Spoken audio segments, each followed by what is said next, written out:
I'll show you how I do a look, just like the crackle finish on this vase right here. Now, I did not paint this vase. This is not my work. Actually, the artist's signature is here. If you can make out what that says, I can't. But I'm going to show you how to do a similar look to this on the wall. This happens when the top layer of paint dries faster than the base. In contracting, we call that alligatoring. It happens a lot when you're painting a house out in the sun and the surface dries real fast, but there's still soft paint underneath, so it cracks apart. Because when paint dries, it shrinks, and so it pulls apart from itself. Well, in order to mimic that same reaction, we put 2 coats of paint on the wall, a slow drying product and then a fast drying product on top of it. And that's what a crackle kit would be made of.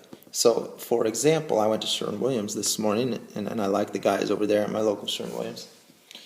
And I got this Faux Impressions crackle finish. That's just a slow drying product. And then down here, the polyacrylic, the Minwax polyacrylic under it, is a fast drying water-based polyurethane. It's a real hard finish, and it'll crack really good. You don't want a stretchy product to put on top of it. It won't work as good. So these are both clear products. If I do clear, you'll see this yellowish colored base coat behind me. That's going to show through, and so I can just maintain the color that's already on the wall by using a clear product to get the crackle. And then to get these dark textures, this is a glaze that you wipe into that texture after it's made, and it sinks into the low spots. It catches all the edges and then wipes off of the high spots.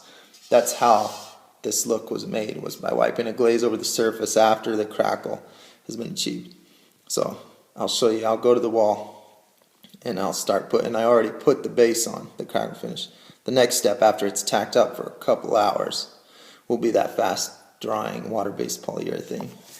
I've just been moving in vertical patterns on the wall, trying to keep my brush strokes consistent because the cracks will follow the brush stroke patterns to a degree. I put it on pretty heavy, and this stuff does dry fast, so you're constantly overlapping dry edges, and you can't stay on it too long or it'll start pulling stuff off. So you see I put it on heavy like this, and then I just go over it a few times to level it out, but that's about it. That's the most time I want to spend on a spot. Okay, now watch this. Take this rag, dip it in this bucket right here. This is my glaze. This is water-based glaze now. Okay, I've got it on my rag. I'm going to come over here.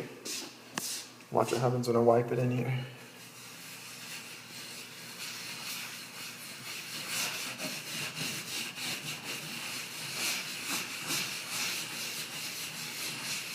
Brings that crackle texture right out.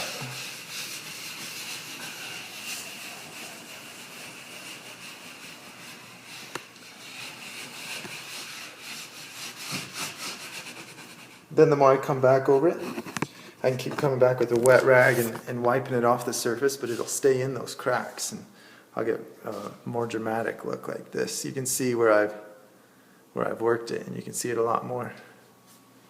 Now here's the finished wall.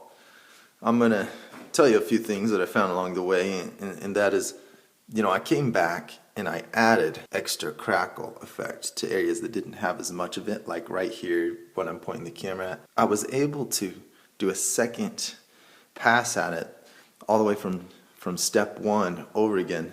I did just right on top of the finish after I did it.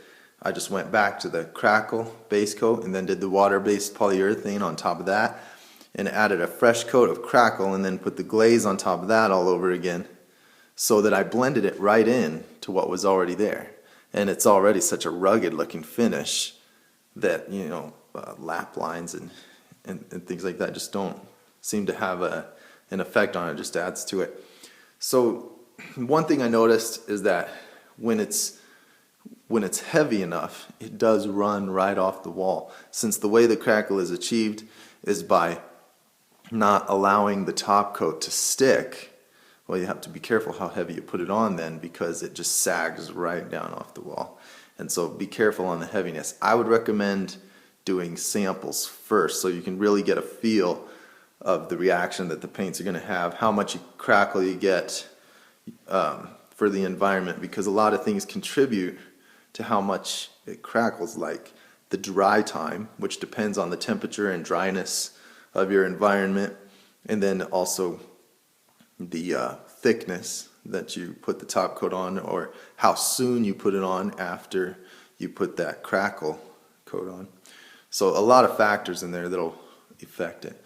So do a sample first, mess with that, and I would say work in small areas and do one area after another. Don't do a huge area and then have it all sag off the wall and be like, oh man, I just ruined the whole thing.